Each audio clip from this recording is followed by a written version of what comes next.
వచ్చినప్పుడు మహేష్ బాబు సినిమా వచ్చినప్పుడు గట్టిగా అరుస్తారు కదా, అట్లా అరవరా? అరవండి, సార్ వాళ్ళు ఏం కాదులే, అరవండి. Okay okay okay. ఎంత శక్తి ఉంటది కదా మీకు అందులో. ఇప్పటి పిల్లలు, చిన్న పిల్లల నుంచి కూడా ఎంత శక్తి అంటే అసలు మిమ్మల్ని ఒక 20 ఇయర్స్ అంటే 10 ఇయర్స్ జనరేషన్ని కూడా చూసుకుంటే ఎంత తేడా అంటే అంత తేడా ఉంటుంది. ఇప్పుడు సార్ వాళ్ళకి మీకు ఎంత తేడా, అలాగే సార్ వాళ్ళ పిల్లలకి మీకు కూడా చాలా తేడా. అంటే జనరేషన్కి విపరీతమైన గ్యాప్. సమాజం ముందుకెళ్తున్నటువంటి సమాజంలో వచ్చినటువంటి మార్పులు, ఆ ప్రభావం పిల్లల మీద విపరీతంగా పడుతుంది కదా, అవునా కదా? మీరంతా కూడా చదువుకోవడానికే వచ్చారా, ఇంకేమైనా చేయడానికి వచ్చారా? నిజంగా only for studies? Okay okay సరే. అయితే నా పేరు శ్రీదేవి, మేము చైతన్య మహిళా సంఘం నుంచి వచ్చాము. మేము ప్రతి సంవత్సరం కూడా నూతన విద్యార్థులకి స్వాగతం అనేటటువంటి కార్యక్రమాన్ని నిర్వహిస్తూ ఉంటాము. ఆ కార్యక్రమంలో భాగంగానే మేము ఇక్కడికి రావడం జరిగింది. ముఖ్య ఉద్దేశం ఏంటంటే ఫోక్సో అంటే చిన్న పిల్లల మీద అత్యాచారం జరిగేటటువంటి వ్యతిరేక చట్టం ఇది ఫోక్సో అంటే. సో మనం పిల్లలందరూ కూడా 10th అయిన తర్వాత చుట్టూ ఉన్నటువంటి గ్రామాల నుండి ఇలా కాలేజీలకు వస్తూ ఉంటారు. ఇది ఒక కొత్త ప్రపంచం, కొత్త లోకం. గ్రామంలో ఉన్నంత వరకు కూడా మనకి ఏం తెలియదు. అమ్మ నాన్న ఫ్రెండ్స్ అక్కడ ఉన్న టీచర్లు, ఆ క్లాస్ రూమ్ తప్ప మనకు పెద్దగా తెలియదు. కానీ అదే క్లాస్ నుంచి మనం ఈరోజు బయటకు వచ్చి ఒక కొత్త ప్రపంచంలో అడుగు పెడుతున్న సందర్భంలో రంగురంగుల కళలన్నీ ఉంటాయి. మంచిగా అందమైన అమ్మాయిలు కనబడుతూ ఉంటారు, అవునా? దాని గురించే చెప్పబోతున్నాను. అందరికి కూడా మంచి అమ్మాయిలు రంగురంగులో కనబడుతుంటారు. మంచిగా రోడ్డు మీద అన్ని కూడా దోశలు, ఇడ్లీలు, పూరీలు అన్ని అంత ఫాస్ట్ ఫుడ్ అంతా కనబడుతూ ఉంటది. మంచి వాల్ పోస్టర్స్ కనబడుతుంటాయి, మంచి సినిమాలు కనబడుతూ ఉంటాయి. మన అంతేకాకుండా డిఫరెంట్ వ్యక్తులు కనబడుతూ ఉంటారు మాకు. ఆ క్లాస్ రూమ్ నుంచి ఇక్కడికి వచ్చేసరికి అనేక రకాలైనటువంటి పిల్లలు కనబడుతుంటారు. అక్కడ స్నేహితుడు మిస్ అవుతాడు, ఇక్కడ స్నేహితులంతా కలుస్తూ ఉంటారు. ఒక గొప్ప ప్రపంచంలోకి మనం అడుగు పెడుతున్నాం. అప్పుడు మనకి అంటే ఒక దారి, సరైనటువంటి దారి మనం కానీ అడుగులు వేయకపోతే, ఇప్పుడే అడుగు వేయకపోతే జీవితాంతం కూడా మీరు మళ్ళీ ఎంత ఏడ్చినా ఈ లైఫ్ వెనక్కి రాదు. ఎంత ఏడ్చినా రాదు. ఎందుకంటే మేము చూస్తూ ఉంటాం పిల్లల్ని, చాలాసార్లు చెప్తూ ఉంటాం. వాళ్ళంతా ఏం కాదు ఇలా చెప్తుంటారు అని అంటుంటారు. అది సహజం అది, ఎందుకంటే చెప్పడం వరకే మా బాధ్యత. తర్వాత మీ పైత్యమో మీ కథ అది మిమ్మల్ని ఎటువైపు నడిపిస్తుంది అనేది అది మీ ఇష్టం. మేము కూడా ఈరోజు చెప్పేది ఏంటంటే ముఖ్యంగా క్లాస్ రూమ్ నుంచి కాలేజీలకి అడుగు పెడుతున్నటువంటి విద్యార్థులందరూ కూడా ఒక ముఖ్యమైన విషయం ఏంటంటే, ఇందాక రంగురంగుల అమ్మాయిలు ఉంటారు అనగానే అందరూ కూడా అని కేరింతలు పెట్టారు కదా. దాని వెనకతల చాలా పెద్ద ఫోక్సో అనే యాక్ట్ ఉంది. తెలుసా ఫోక్సో యాక్ట్ గురించి తెలుసా? సరే, నేను ఒక చిన్న ప్రశ్న వేస్తాను. అసలు విద్యార్థులుగా మీ పని ఏంటో చెప్పండి నాకు.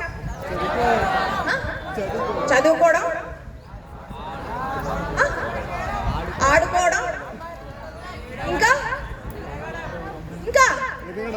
తినడం, ఇంకా పడుకోవడం, మధ్యలో ఇంకోటి వదిలిపెట్టి సెల్ ఫోన్ చూడడం.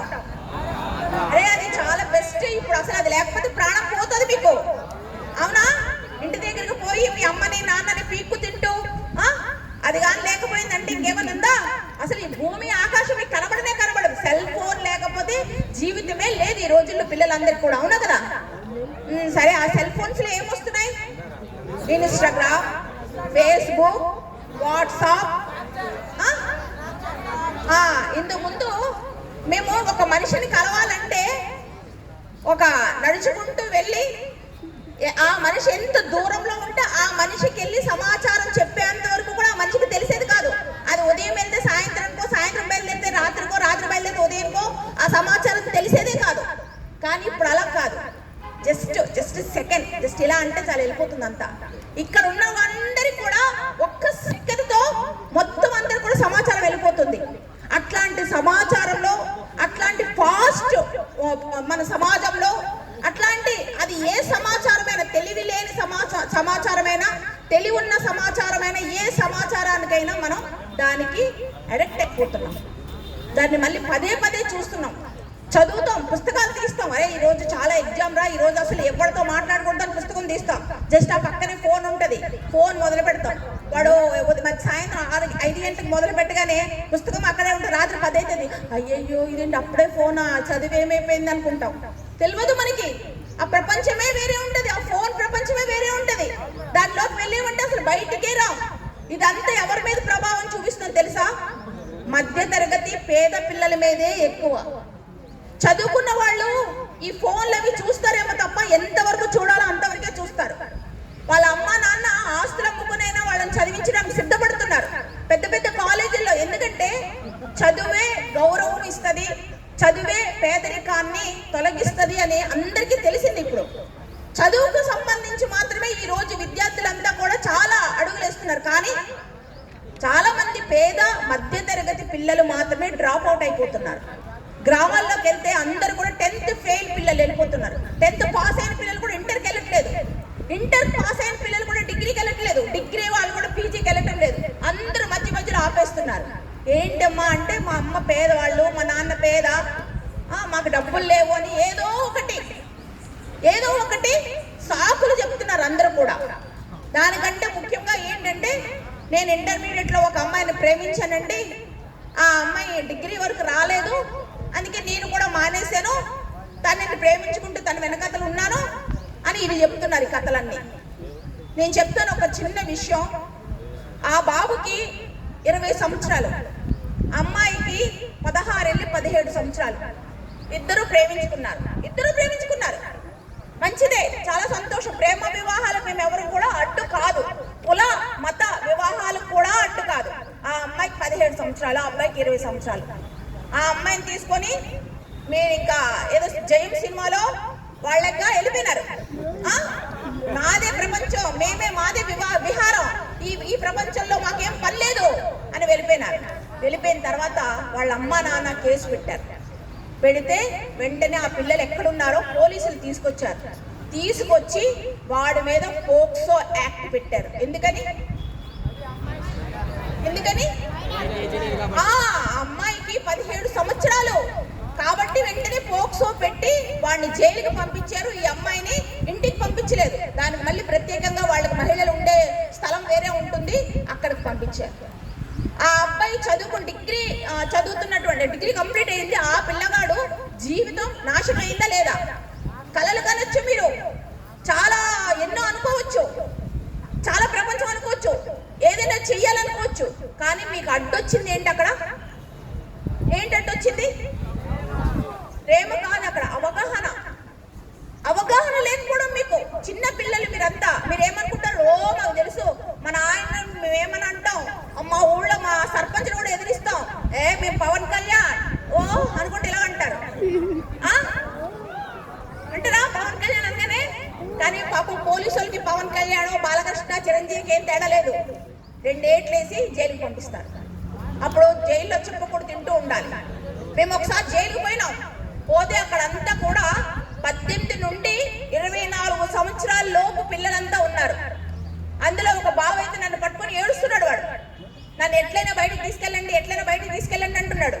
ఎట్లొచ్చినావురా నాయన లోపలికి అంటే ఇది చెప్తున్నాడు కథ. ఇట్లా నాకు తెలియదు మేడం, ఇట్లా తీసుకుపోయినాను, ఇలా అయ్యింది. ఆ పాప వేరే పెళ్ళి అయిపోయింది, కానీ వీడు మాత్రం జైల్లో ఉన్నాడు. ఏం చేస్తారు? తల్లిదండ్రి ఆస్తి ఉన్న పొలాలు అమ్ముకొని ఆ బెయిల్ కోసం మొత్తం ఎప్పుడు చూసి వెళ్ళినా కూడా పాప ఆ పేరెంట్స్ అట్లా వాడితో మాట్లాడుతూనే ఉంటారు. వీళ్ళు బయట, వాళ్ళ లోపల. ఎంత బాధాకరం అసలు. మగపిల్లడు పుట్టిన వెంటనే తల్లిదండ్రులు చాలా సంతోషపడతారు కదా, మాకు మగపిల్లడు పుట్టాడు, ఆడపిల్ల అంటారు. మగపిల్లడు పులి, సింహం అంటారు. ఈ పులులు సింహాలు ఏం చేస్తున్నారు? వీధులంట పడి ఎవరికి ఇష్టం వచ్చినట్లు వాళ్ళు సిగరెట్లు తాగడం, గంజాయి, మత్తు పదార్థాలు, మద్యం అలవాటు పడి చదువు మాత్రమే పక్కకు పెడుతున్నారు వీళ్ళు. మిగిలిన పనులన్నీ చేస్తున్నారు.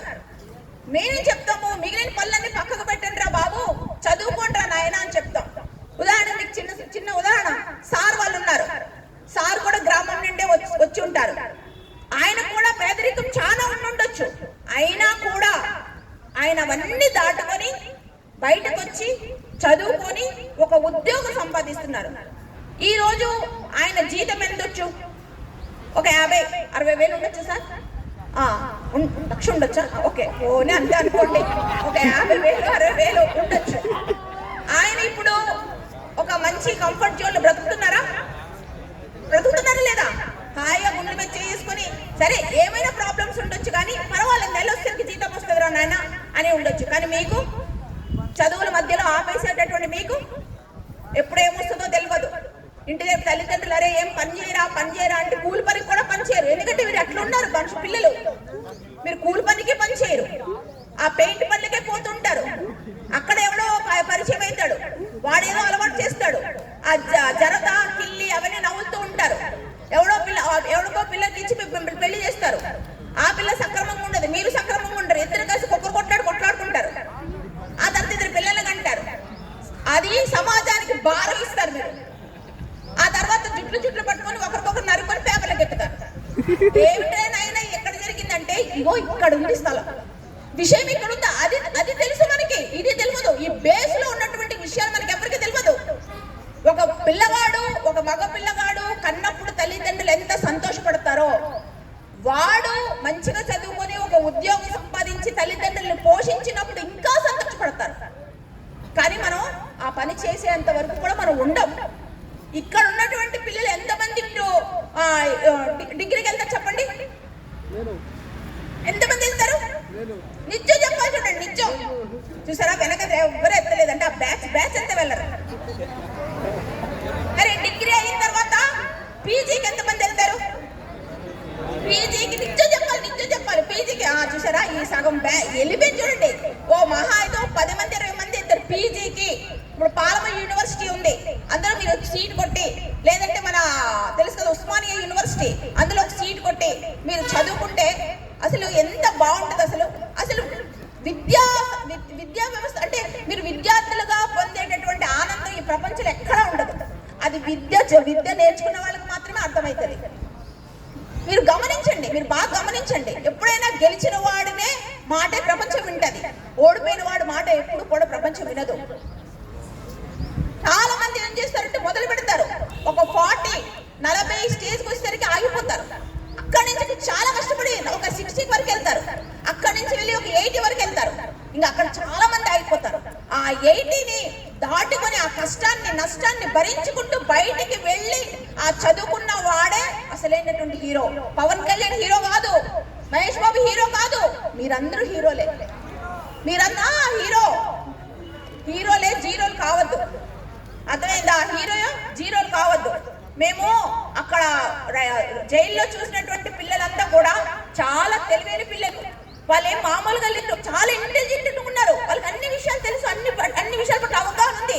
బట్ ఈ ఒక్క విషయం పట్ల వాళ్ళు చాలా తప్పు ప్రవర్తన చేసి, అంటే మనకి తెలియకుండానే మనము ఈ సినిమాలు, ఈ సీరియల్స్, సెల్ ఫోన్స్ లో వచ్చేటటువంటి అన్ని కూడా, ఈ ఇన్స్టాగ్రామ్స్, ఫేస్బుక్స్ అన్ని కూడా చూసి మనకు తెలియకుండానే మనం అందులోకి వెళ్ళిపోతాం. మనకు తెలియదు అసలు, అందులోకి వెళ్ళిపోతాం. ఆ అందులోకి వెళ్ళిన తర్వాత బయటికి రావాలంటే మనకు చాలా కష్టం, చాలా కష్టం మనకి.